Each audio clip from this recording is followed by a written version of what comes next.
Once upon a time, there was peace in the land of Israel, but as is often the case in this world, peace never lasts forever. Dark clouds of war began to gather on the horizon, and the threat of invasion loomed over the nation like a shadow. The Philistines, Israel's longtime enemies, were marching toward their borders, preparing to attack. Among the Israelite people, there was a sense of disbelief and fear. How could this be happening? Why now, when they had known such tranquility? The soldiers who were called to defend their homeland longed for nothing more than to return to their families, to go back home to the lives they had built. But duty called, and they had no choice but to answer. The Israelite army marched to meet their enemies, and as they reached their position, their commander gave the order to make camp. Tomorrow would be the day they would face the Philistines in battle. Tomorrow, they would either crush their enemies or fall beneath their swords. The tension in the air was thick enough to cut with a knife, and every soldier felt the weight of what was to come pressing down upon their shoulders. Leading the Israelite forces was King Saul, the first king that Israel had ever known. When he arrived at the camp, his soldiers greeted him with enthusiasm and loyalty, cheering for their king who had led them through many trials. But despite the warm welcome, King Saul's heart was heavy with worry. He knew something that filled him with dread, something that made this battle different from all the others. Among the ranks of the Philistine army stood a warrior unlike any other, a giant of a man named Goliath. This warrior struck fear into the hearts of even the bravest soldiers, and his very presence seemed to drain the courage from the Israelite camp. Every morning, like a cruel ritual, Goliath would march to the front lines and issue his challenge to the Israelites. One particular morning, the Israelite soldiers received their orders to head to the front lines with strict instructions that no Philistine was to get past the valley. The men took their positions, steeling themselves for whatever was to come. Then they saw him. Goliath emerged from the Philistine ranks, and the sight of him was enough to make grown men question everything they knew about warfare. The soldiers couldn't believe their eyes. He was massive, towering over ordinary men like a mountain over hills. What kind of man was this? Was he even a man at all? Goliath introduced himself with a voice that boomed across the valley, proclaiming his name and promising death to anyone who dared face him. The Israelite soldiers were paralyzed with fear. He wasn't just a man, they thought. He was a monster. Goliath issued his challenge, demanding that Israel send a man to fight him one-on-one. If that man fell, all of Israel would bow down to the Philistines. The soldiers knew they needed backup, but who among them would be brave enough, or perhaps foolish enough, to face such an opponent? Goliath mocked them, asking which of them wanted to die first. The applause and jeers from the Philistine army only added to the humiliation. Even King Saul found himself at a complete loss. He had no idea how to deal with such a formidable enemy. What strategy could possibly work against a giant who seemed more myth than man?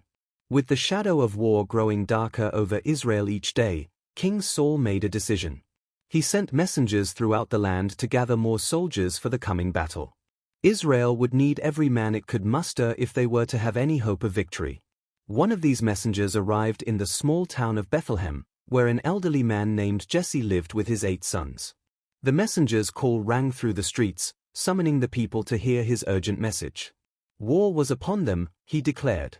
King Saul was calling every able-bodied man to battle. Who among them would stand up and fight against the Philistines? Jesse's older sons didn't hesitate. They volunteered immediately, declaring that they would stand with King Saul against the invaders. Jesse, though elderly, understood what this meant. As his sons prepared to leave, he offered them words of wisdom. He reminded them that battles are won with faith as much as with strength. For one of the brothers, this was seen as a chance to finally prove himself to his father and to the world. David, the youngest of Jesse's 8 sons, watched with mixed emotions as his brothers made ready to depart. How he wished he could go with them, to fight alongside them and defend Israel. But he knew it was impossible. He was too young, too inexperienced. His place was at home, not on the battlefield. The next morning came too quickly, and David stood by as his brothers joined the messenger and set off for King Saul's camp. They were ready to face whatever awaited them, ready to defend their people against the Philistine threat. Left behind in Bethlehem, David took up his usual responsibilities, tending to his father's sheep in the fields.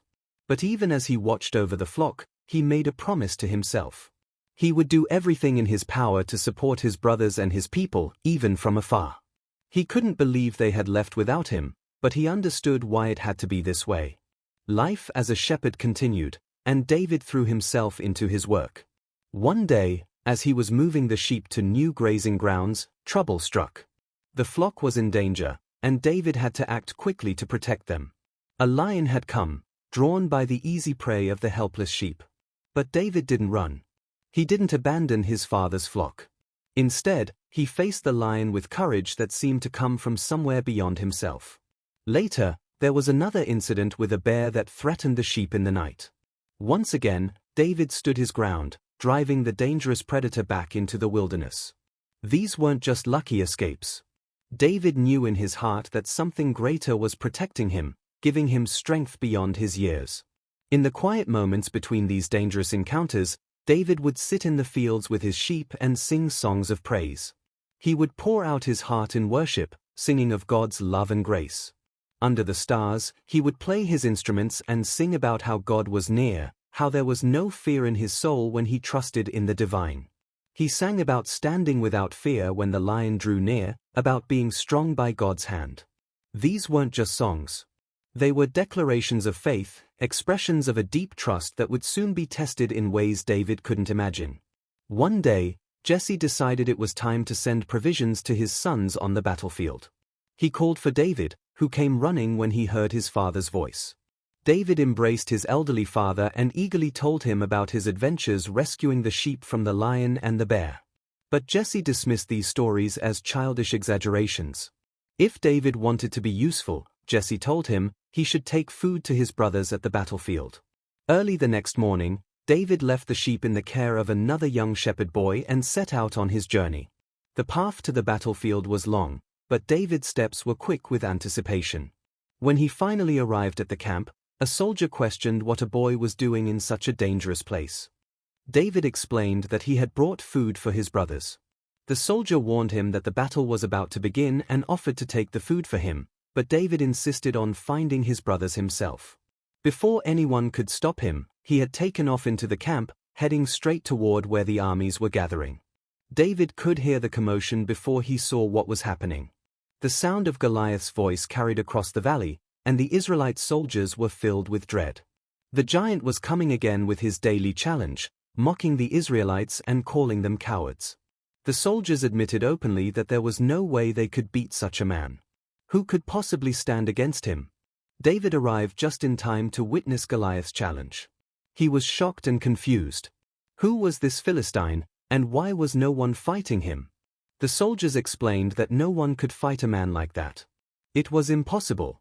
But David couldn't accept this. They had to do something, he insisted. If no one else would fight this giant, then he would do it himself. David's brother Eliab overheard this declaration and was furious. Was David stupid? Did he really think he could fight Goliath? Eliab called his little brother foolish and told him to stop acting silly and go back to his sheep before he got himself killed. But David refused to back down. He couldn't just stand by and do nothing while his people lived in fear. The other soldiers were amazed by the boy's crazy courage, and someone rushed to tell the king about this unexpected volunteer. When the messenger reached King Saul, he found the king in a moment of private despair. Saul was emotional, though he tried to hide it. When the messenger informed him that someone was willing to fight Goliath, Saul's hopes rose. He immediately ordered that this brave warrior be brought before him. His disappointment was crushing when David appeared. This was just a boy, not a seasoned warrior. Saul felt as though God had abandoned him in his darkest hour. But David spoke with a conviction that gave Saul pause. God had not abandoned them, David insisted. God was simply waiting for someone to believe again. Saul challenged him, asking what a boy could possibly know about God. David told his story, about the lion that took his father's sheep and how he chased it down, about the bear that came in the night and how he drove it back. These victories weren't because of his own strength, David explained. They were because of his faith. Saul looked at the young shepherd and saw something he hadn't expected. Perhaps David had come here for a reason. If the Lord truly was with him, as he claimed, then perhaps he could be Israel's champion. Saul gave his blessing, though doubt gnawed at his heart. What had he done? He could only pray that God would be with the boy. David prepared himself for the challenge, not with armor or conventional weapons, but with faith. He walked toward the valley where Goliath waited, praying for protection and strength. In a vision or memory, he recalled a moment when a prophet named Samuel had anointed him, declaring that he was the chosen one. Now that moment had led to this. When Goliath saw that Israel's champion was merely a child, he was insulted and enraged. Who did this boy think he was? But David didn't waver. He told Goliath that he knew of his name, his fame, and his pride, but he didn't fear him the way the others did. Goliath threatened to break David bone by bone and leave his remains for the birds. David responded with words that rang with power and certainty. Goliath came against him with sword and spear, but David came against him in the name of the Lord Almighty, the God of the armies of Israel, whom Goliath had defied. The giant mocked him, saying his God had sent him to die. But David declared that this day, the Lord would deliver Goliath into his hands, and the whole world would know that there is a God in Israel. The battle was brief but decisive. Against all odds, against every expectation, David defeated the giant. The boy had killed him. The impossible had happened. The Israelite soldiers couldn't believe what they had witnessed. The boy had defeated the giant. King Saul rallied his men, calling them to rise and fight for Israel. The momentum had shifted completely.